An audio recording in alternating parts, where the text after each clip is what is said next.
y les invito a que abran sus Biblias en el libro de Mateo. Estamos casi en la parte final de nuestra serie en el Evangelio según San Mateo, el Evangelio del Rey. Y quiero invitarles a que abran sus Biblias en Mateo capítulo 26, versículos del 30 al 46. Mateo solamente tiene 28 capítulos y estamos en los capítulos finales y estamos en el contexto de la Semana Santa, aunque estamos un poco adelantados a el Domingo de Ramos, porque de lo que vamos a hablar el día de hoy es el jueves, lo que pasó el jueves de Semana Santa. Mateo capítulo 26, versículos 30 al 46. Este es el mensaje número 59 y se llama Nunca digas nunca. Nunca digas nunca. Esta es la palabra de Dios. Después de cantar los salmos, salieron al monte de los olivos. Esta misma noche les dijo Jesús: todos ustedes me abandonarán, porque está escrito: heriré al pastor y se dispersarán las ovejas del rebaño. Pero después de que yo resucite, iré delante de ustedes a Galilea. Aunque todos te abandonen, declaró Pedro, yo jamás lo haré. Te aseguro, le contestó Jesús, que esta misma noche, antes de que cante el gallo, me negarás 3 veces. Aunque tenga que morir contigo, insistió Pedro, jamás te negaré. Y los demás discípulos dijeron lo mismo. Luego fue Jesús con sus discípulos a un lugar llamado Getsemaní y les dijo: siéntense aquí mientras voy más allá a orar. Se llevó a Pedro y a los 2 hijos de Zebedeo y comenzó a sentirse triste y angustiado. Está la angustia que me invade, que me siento morir, les dijo. Quédense aquí y manténganse despiertos conmigo.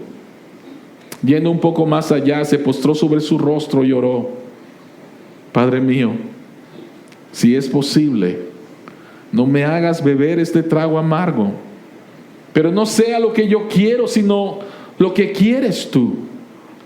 Luego volvió a donde estaban sus discípulos y los encontró dormidos. ¿No pudieron mantenerse despiertos conmigo ni 1 hora?, le dijo a Pedro. Estén alerta y oren para que no caigan en tentación. El espíritu está dispuesto, pero el cuerpo es débil.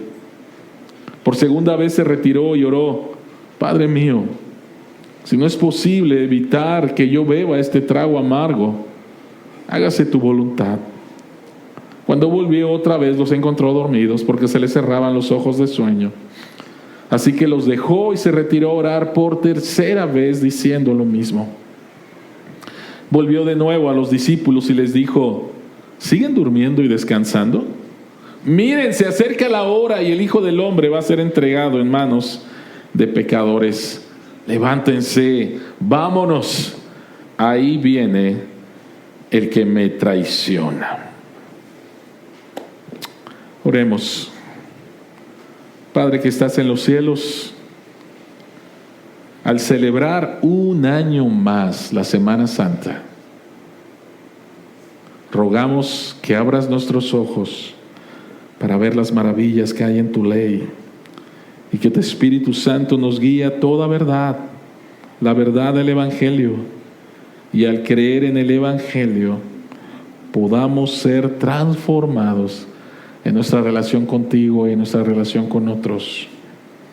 Oramos esto en el precioso nombre de Cristo Jesús. Amén.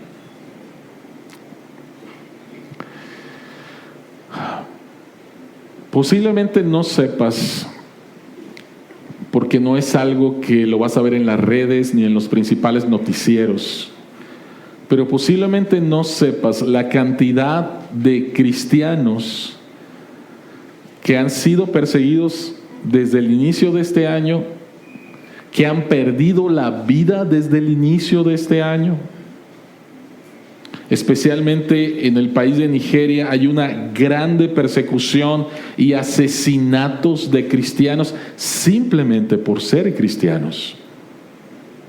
Y cuando me pongo a pensar en eso y digo, si se desatara una persecución en México y mi vida dependiera de simplemente decir soy cristiano o no soy cristiano, ¿cómo contestaría? ¿Cómo contestarías si tu vida dependiera de decir simplemente soy cristiano o no soy cristiano? ¿Cómo se mostraría tu fidelidad a Cristo? Vivimos en un mundo en el cual exaltamos la autosuficiencia. Esfuérzate, échale ganas, produce, triunfa, mantente firme. Y después esas mismas ideas las pasamos al cristianismo, y cuando decimos ¿cómo luce una persona fiel?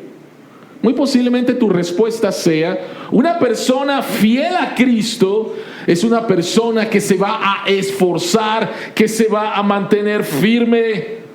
Pero sabes, en este pasaje Jesucristo va a cambiar nuestra manera de ver de lo que significa y cómo luce la verdadera fidelidad a Cristo. La pregunta que queremos contestar en esta mañana es: ¿qué necesitas aceptar para permanecer fiel a Jesús? ¿Qué necesitas aceptar para permanecer fiel a Jesús? 3 cosas. En primer lugar, tu debilidad. Y posiblemente eso es lo que es contrario a lo que nos enseña nuestro mundo. O sea, ¿cómo es que a través de mi debilidad yo voy a permanecer fiel a Jesús? No debería ser lo contrario. Bueno, en primer lugar tienes que aceptar tu debilidad. En segundo lugar tienes que aceptar la fortaleza de Jesús. Y en tercer lugar tienes que aceptar tu dependencia.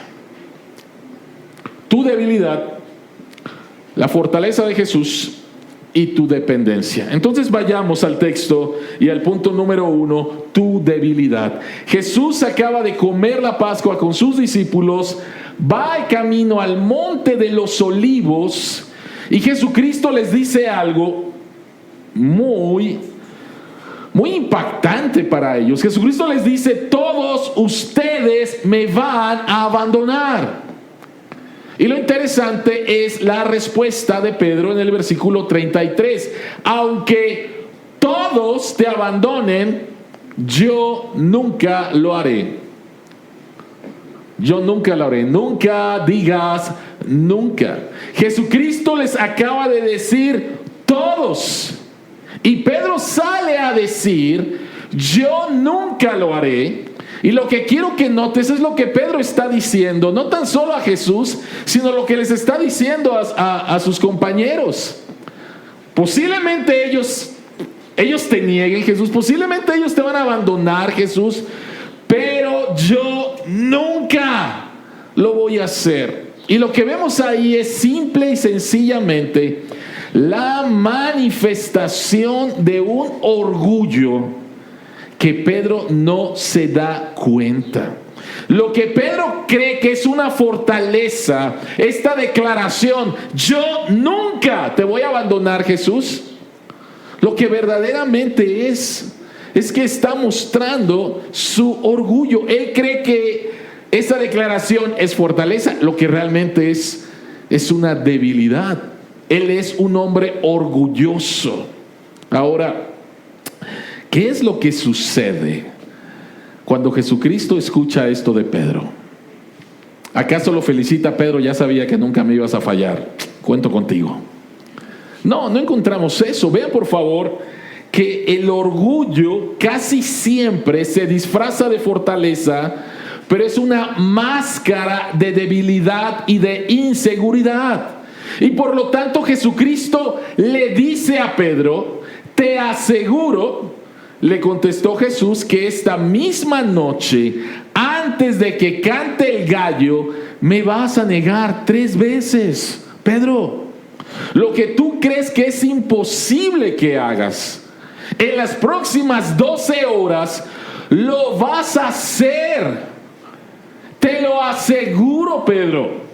Lo que tú crees que es impensable, yo nunca.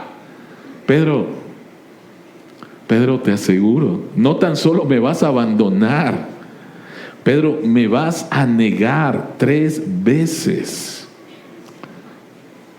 ¿Cómo responderías si Jesucristo te lo dice? Andrés, me vas a negar. Fernando, me vas a negar. Benjamín, me vas a negar. ¿Cómo responderías? Muy posiblemente responderíamos como respondió Pedro. Y Pedro dice, aunque tenga que morir contigo, jamás te dejaré. Y los demás, envalentonados, también. Jesús, nos vamos a mantener firme. Ahora, por favor, 2 veces le ha dicho Jesús a Pedro, Pedro, me vas a abandonar, Pedro, me vas a negar. Y lo increíble es que en su orgullo, Pedro dice que no. La palabra viviente te está diciendo y tú dices que no. ¿Sabes? Una de las primeras evidencias del orgullo es no escuchar. Jesús ya le dijo 2 veces a Pedro lo que va a pasar. Y en lugar de que Pedro diga, ayúdame, Señor, no quiero hacerlo, Señor, pero si tú lo dices, en lugar de eso, Pedro, envalentonado en su orgullo, no escucha a Jesús. No lo escucha. Uno de los desastres marítimos más grandes que ha habido en tiempos de paz ocurrió en las costas de California en el año 1993, y la razón fue el orgullo y no escuchar. En 1923, el destructor naval USS Delphi, capitaneado por el teniente comandante Donald Hunter, navegaba junto a otros 6 barcos, o sea 7 en total, a lo largo de la costa de California. Y poco después de comenzar la misión, dice que cayó una niebla tan pesada que no podían ver absolutamente nada. Y en lugar de que el capitán Donald Hunter fuera despacio, escuchara a los demás, él se empecinó en, vamos a continuar con este rumbo, y no escuchó absolutamente a nadie. Él siguió navegando y se estrelló contra la costa rocosa de California, y cuando este buque chocó, se partió en 2. Y no tan solo este buque, sino los otros 6. Y 20 personas perdieron la vida. ¿Por qué? Porque este hombre era conocido como el experto. Este era un hombre conocido por su autodeterminación. Y era un hombre conocido porque él era infalible en sus decisiones. Y sin embargo, por no escuchar y por su orgullo, 7 buques, ¿qué importa de alguna manera? 20 personas perdieron la vida. Una de las principales evidencias del orgullo es no escuchar. Y mi pregunta para ti esta mañana es, ¿cómo quieres ser conocido? ¿Quieres ser conocido como alguien por su autodeterminación, su infalibilidad al tomar decisiones? ¿O quieres ser conocido como alguien que escucha? Que escuchas lo que no quieres escuchar, pero escuchas. Escuchas a tu esposa. Escuchas a tus hijos. Escuchas a los miembros de tu equipo de trabajo. ¿Los escuchas o permaneces en tu orgullo porque según tú eres el experto? ¿Entiendes que eres capaz de equivocarte en tu matrimonio, al criar a tus hijos, en tu trabajo? ¿O nuevamente te presentas como el sabelotodo? Así es como se presenta Pedro. Pedro se presenta como el sabelotodo. Y nosotros que decimos que escuchamos a Jesús, ¿verdaderamente lo estamos escuchando? Si Jesucristo te dijera que tú eres capaz de cometer ese pecado que tú has dicho que nunca lo harías, ¿realmente escucharías a Jesús?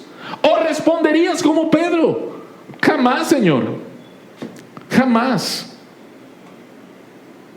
Una característica de un matrimonio saludable es cuando ambos cónyuges hablan y dicen algo como lo siguiente: jamás, nunca quiero ser infiel. No quiero, pero sé que soy capaz. El saberse capaz del pecado más horrible que te puedes imaginar es una característica de salud espiritual. Se trata de que soy capaz. Puedo ser capaz. Así que lo primero que necesitamos para mantenernos fiel a Jesús no es presentarnos diciéndonos: mira, Señor, toda mi fortaleza y mi capacidad y todo lo que he hecho para ti. No, todo lo contrario. Señor, mira lo débil que soy. Mira lo débil que soy. Eso es lo primero. Pero lo segundo, no nos quedamos en nuestra debilidad. No nos quedamos ahí, sino que abrazamos, aceptamos la fortaleza de Jesús. En este pasaje que parece enfocarse en la debilidad de Pedro y en su orgullo, la verdad es que se enfoca en la fortaleza y en la belleza de nuestro Señor Jesús. Vean por favor lo que Jesucristo dice en los versículos 31 y 32. Él les dice: ustedes me van a abandonar. Y Jesucristo dice: porque escrito está, y esta es la 12ª vez en el Evangelio de Mateo, donde Él está citando las Escrituras. Él está diciendo: se va a cumplir esta profecía. Porque escrito está: heriré al pastor y se dispersarán las ovejas del rebaño. Se está cumpliendo, está a punto de cumplirse esto. Y entonces quiero que noten algo, por favor. Jesucristo ya sabe el tremendo fracaso que van a experimentar sus discípulos. ¿Por qué? Porque está citando la profecía de Zacarías capítulo 13, el versículo 7. Esto ya está. Ustedes van a fracasar. Entonces, debemos de pensar en algo, y es de veras, es bien importante esto. Jesucristo les dice: pero después de que yo resucite, iré delante de ustedes a Galilea. Pero el punto es este: tu pecado, tu traición, tu fracaso no están fuera del plan soberano de Dios. Escrito está que ustedes me van a abandonar, me van a negar. Por lo tanto, tu pecado, tu traición, tu fracaso no están fuera del plan soberano de Dios. Ahora, hay dos respuestas a esta verdad. Hay dos respuestas a esta verdad. Y la primera respuesta es la respuesta equivocada y pecaminosa de que cuando fracasas y pecas contra Dios, tú digas: estaba dentro del plan de Dios. Dios es soberano. No tengo absolutamente nada de qué arrepentirme, porque esto estaba dentro del plan soberano de Dios. Dios es el culpable, Dios es el responsable. Esa es una respuesta equivocada y pecaminosa ante esta verdad. ¿Cuál es la respuesta correcta?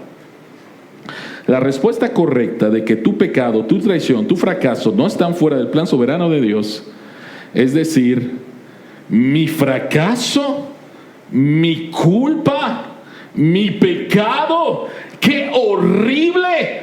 Soy responsable, soy el único responsable. Por favor, recordemos que en las Escrituras encontramos la soberanía de Dios y la responsabilidad del hombre corriendo de manera paralela. Y jamás puedo achacarle a la soberanía de Dios mi pecado. Jamás.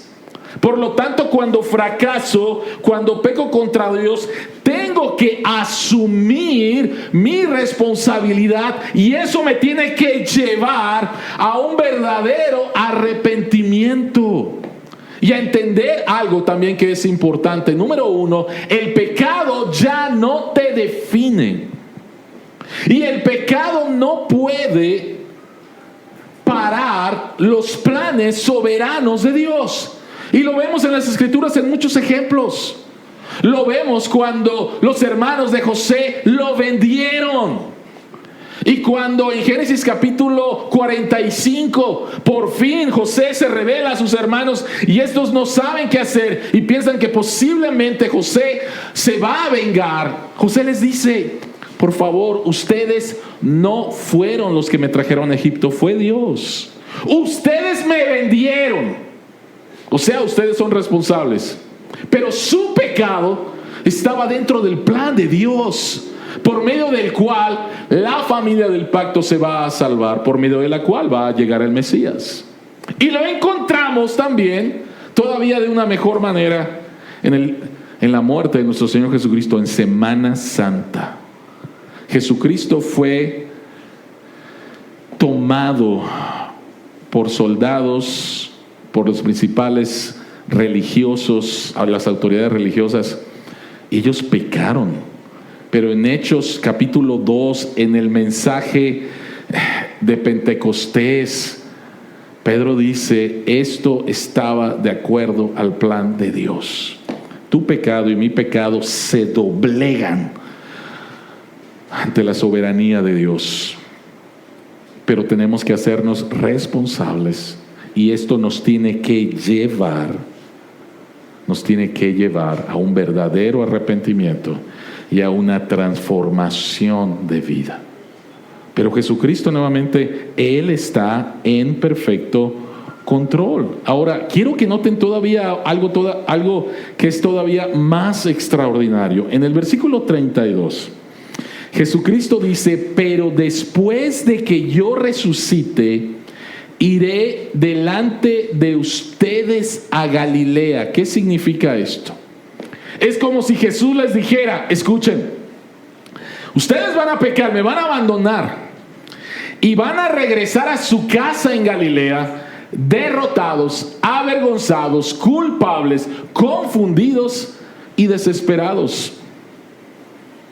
Esto va a pasar, pero yo iré a Galilea, su ciudad natal, antes que ustedes, y estaré allí para perdonarlos, consolarlos y guiarlos de nuevo. ¿Te das cuenta de lo increíble de la gracia de Dios? No es que Jesús dijo: a ver, ustedes me van a abandonar y yo voy a esperar a ver si verdaderamente hay un cambio en ustedes antes de seguir con ustedes, antes de confiar en ustedes. Jesucristo no hace eso. Jesucristo no pone una condición a ver si cambias o a ver si tu arrepentimiento es genuino. Lo que Jesucristo dice: yo sé que vas a pecar y mira la gracia con la cual quiero tratarte. Y esta gracia entonces transforma tu vida. Pero quiero que notes esto. ¿Cuántos de nosotros, después de pecar contra Dios, no buscamos ganarnos la aceptación de Dios a través de nuestras obras? Cuando de una manera increíble, esta gracia es increíble. Él dice: te voy a estar esperando otra vez. Voy a estar ahí esperándote. Yo me voy a adelantar. Tú vas a llegar y tú vas a llegar derrotado, avergonzado, con una conciencia culpable. Pero mira, yo voy a estar ahí. Y voy a estar ahí para perdonarte, para consolarte y para guiarte de nuevo. Esto es gracia. Y esto nos manifiesta nuevamente la fortaleza de nuestro Señor Jesús.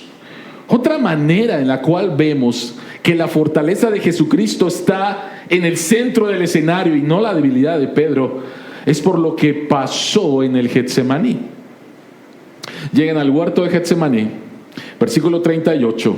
Y por favor vean estas palabras que no las vas a encontrar en ninguna otra parte de los evangelios, en ninguna otra situación durante el ministerio de Jesús. Jesucristo dice: es tal la angustia que me invade que me siento morir.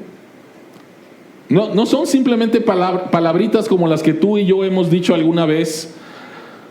Me siento morir, sí, porque no está mi postre favorito, sí, o me siento, no sé, o sea, hemos dicho esas palabras muchas veces.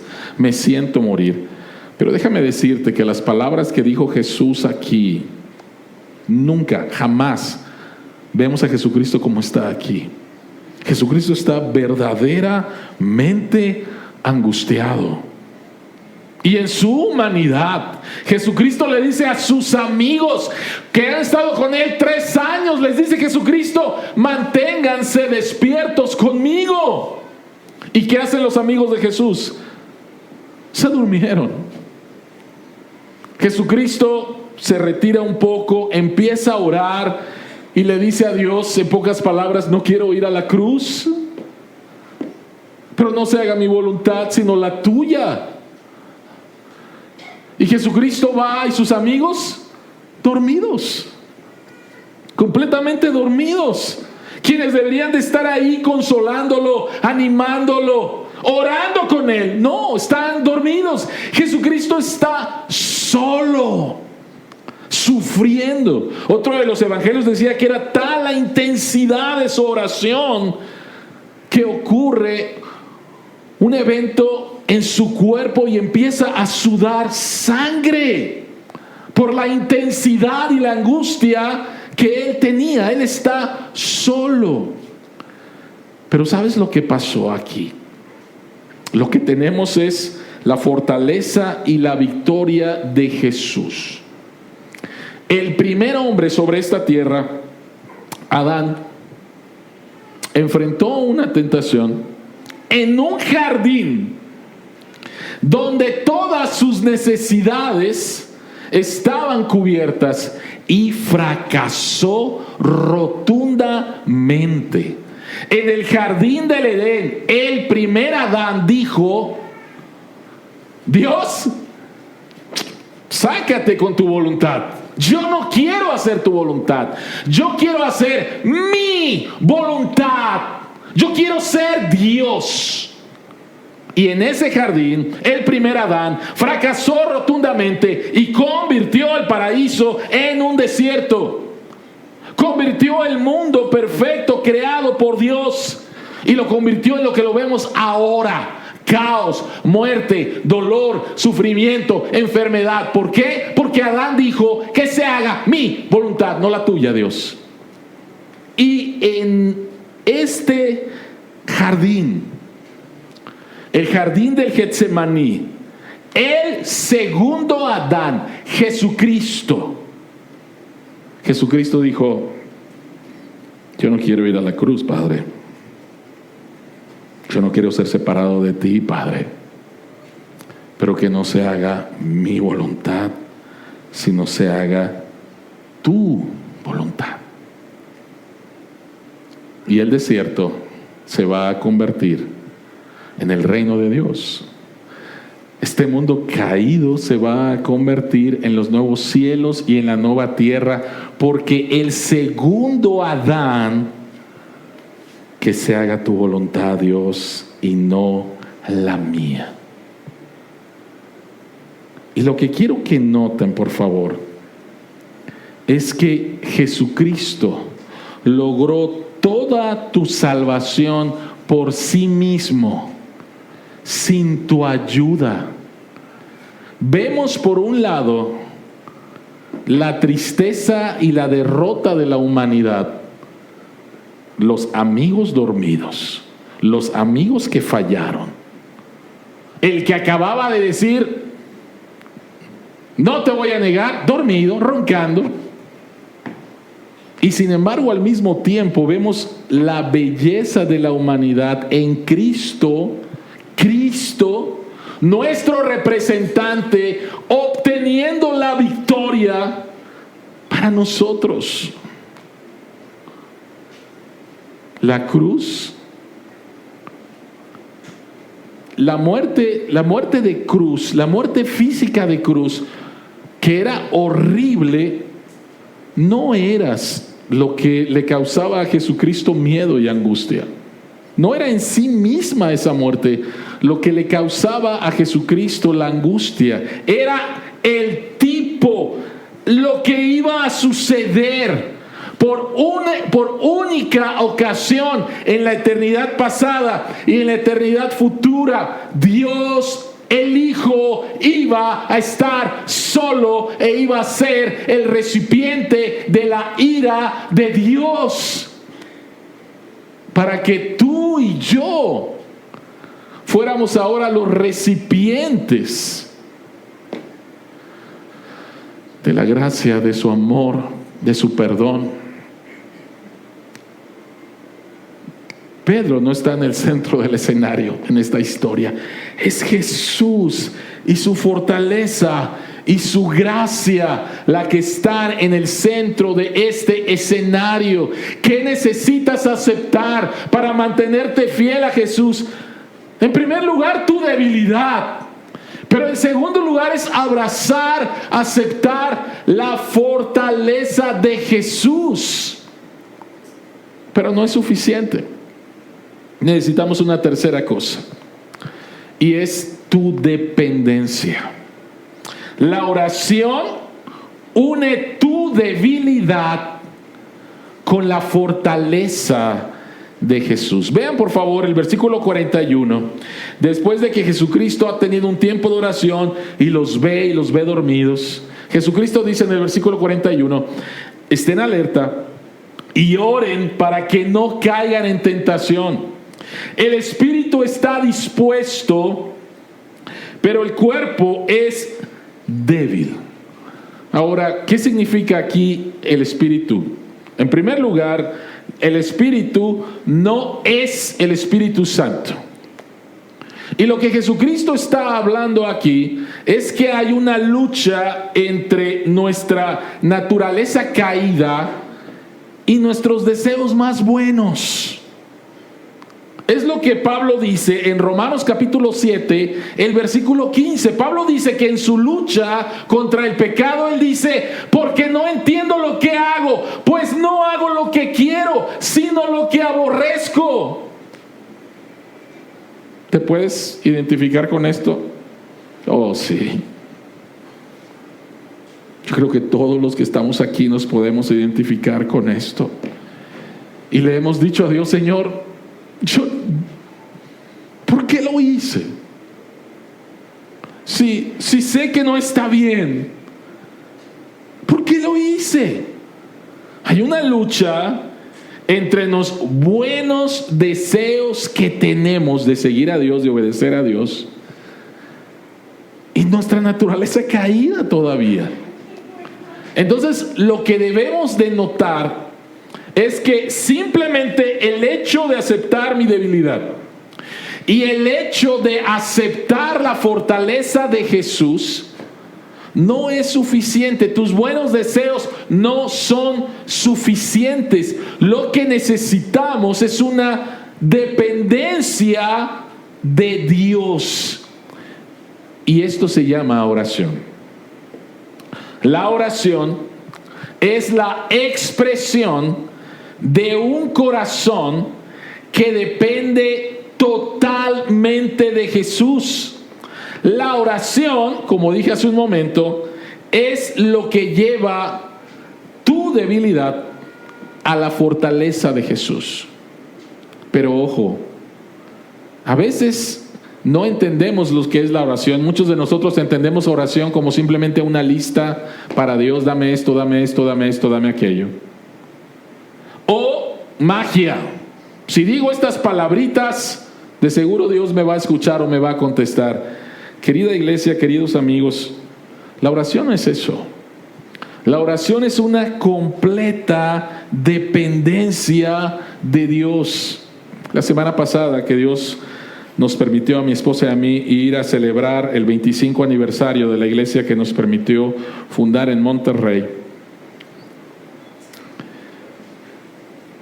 estaba escuchando el testimonio de unos amigos muy, muy queridos y lo difícil que ha sido la salud de su esposo. Pero de veras, iglesia, algo muy, muy difícil. Hace algunos años que yo vi a esta persona y para mí fue un shock verlo. Yo decía, se va a morir. Dios ha sido fiel, Dios lo ha sostenido. Ahorita, gracias a Dios, está mejor. Pero tuvieron una crisis ese fin de semana. Y cuando hablamos con ellos y les dijimos, de veras no saben cuánto nos duele lo que está pasando, no me puedo imaginar lo que estás enfrentando. Ella dijo, le he pedido a Dios que no pase por este trago amargo, Dios. Dice, pero todavía no me atrevo a decirle a Dios, hágase tu voluntad. Y cuando leí eso, es fuerte de leer eso. Y es entendible de leer, de entender eso. Señor, te estoy pidiendo que sanes a mi esposo, que no se ponga más mal, que no se vaya a morir, Señor. Te lo pido, por favor, te lo pido. Pero dice, no me atrevo a decirle a Dios que se haga tu voluntad todavía. No me atrevo porque a lo mejor la voluntad de Dios es quitarme a mi marido. No me atrevo todavía. Jesucristo, en ese tiempo, en el Getsemaní, 3 veces, 3 horas posiblemente, pidiéndole a Dios, no quiero ir a la cruz porque voy a ser separado de ti, voy a ser el objeto de tu ira, porque voy a estar cargando el pecado de tu pueblo, no quiero. Pero no se haga mi voluntad, sino la tuya. Dependo de ti. Tú eres el Dios santo. Tú eres el Dios bondadoso. Tú eres Dios. Y no puedes hacer absolutamente nada malo. Confío en ti, confío en tu amor. Me entrego a ti. Una completa dependencia. Lo que nosotros vemos como debilidad, depender de alguien, es completamente lo contrario. Cuando nos dejamos en los brazos de nuestro Salvador, es totalmente lo contrario. Y es cuando nos entregamos a nuestro Salvador que somos fortalecidos por Él para enfrentar un día a la vez. No de aquí hasta que Cristo venga. No, querida iglesia, un día a la vez. Un día a la vez. Quiero leer lo que escribió un pastor. Él se llama J.I. Packer en un libro clásico de la literatura cristiana que se llama El Dios Santo. Y Packer dice, crecemos en Cristo al crecer hacia abajo, dejando de lado nuestras fantasías de omnicompetencia. Comenzamos a ser obedientes, a confiar en Dios, a depender de Él, a ser pacientes y dispuestos en nuestra relación con Él. Renunciamos a nuestros sueños de ser admirados por las cosas maravillosamente bien y empezamos a aprender con objetividad y sin emociones a reconocer que probablemente nunca parezcamos ni seamos realmente un gran éxito según los estándares del mundo. Nos inclinamos ante los acontecimientos que nos confrontan con la realidad de nuestras propias debilidades y buscamos en Dios la fuerza para afrontarlas con serenidad. Es imposible dar la impresión al mismo tiempo de ser un gran cristiano y que Jesús es un gran maestro. Por eso, el cristiano se esfuerza por ser humilde, por así decirlo, para que para que en Él y a través de Él el Salvador se muestre grande. A eso me refiero con crecer hacia abajo, con depender, con humildad. Un pastor y escritor cristiano que fue muy conocido, especialmente en los 90s, Tony Campolo, ya está en la presencia del Señor. Pero Tony Campolo compartió en uno de sus libros una experiencia que él tuvo como consejero de un campamento de adolescentes. 600 adolescentes en un campamento. Y él a cargo junto con otras personas de un pequeño grupo de 130 adolescentes. Y en ese grupo había un chico llamado Billy. Y Billy tenía parálisis cerebral. Así que no podía hablar bien, no podía caminar bien. Y estos chicos eran malvados. El cuerpo de Billy experimentaba espasmos y no podía caminar bien. Y entonces, cuando él caminaba en el campamento, detrás de él otros chicos tratando de caminar como él, o sea, burlándose, horrible. Y Tony Campolo dice: no creo que estos adolescentes sean capaces de ser todavía peores, pero sí lo fueron.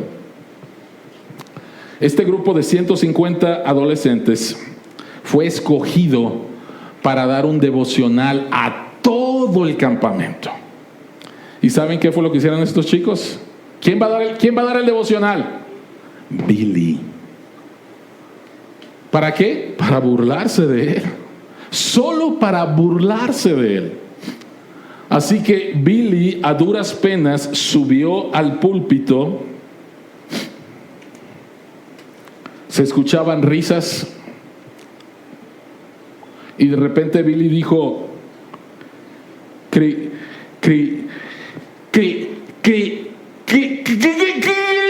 me ama.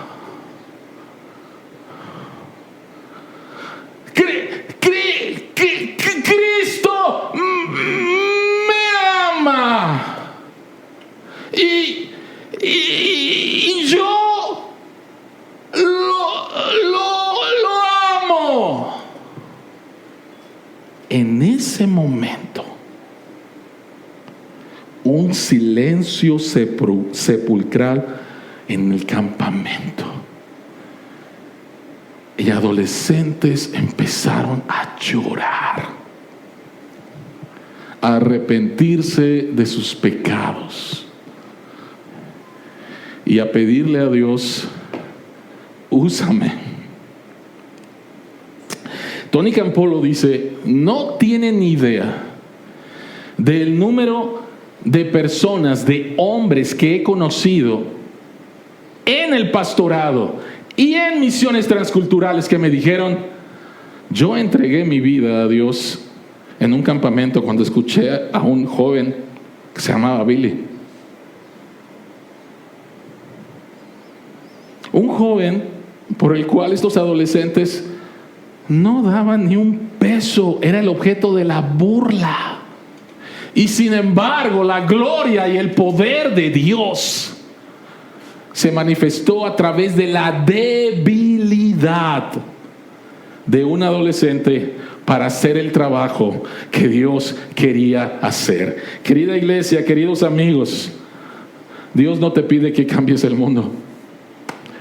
Dios solamente te llama a permanecer fiel en Jesús a través de aceptar tu debilidad, de aceptar su fortaleza y de depender de Él en oración. Oremos. Padre que estás en los cielos, tenemos que reconocer que muchas veces vivimos con nuestro orgullo, pensamos que somos más fuertes de lo que realmente somos. Pero te pedimos, Padre, que nos hagas humildes. Abre nuestros ojos para ver nuestra necesidad de ti. y ayúdanos a confiar en la obra perfecta de Cristo y a depender de ti cada día. Te pedimos esto en el precioso nombre de Jesús. Amén.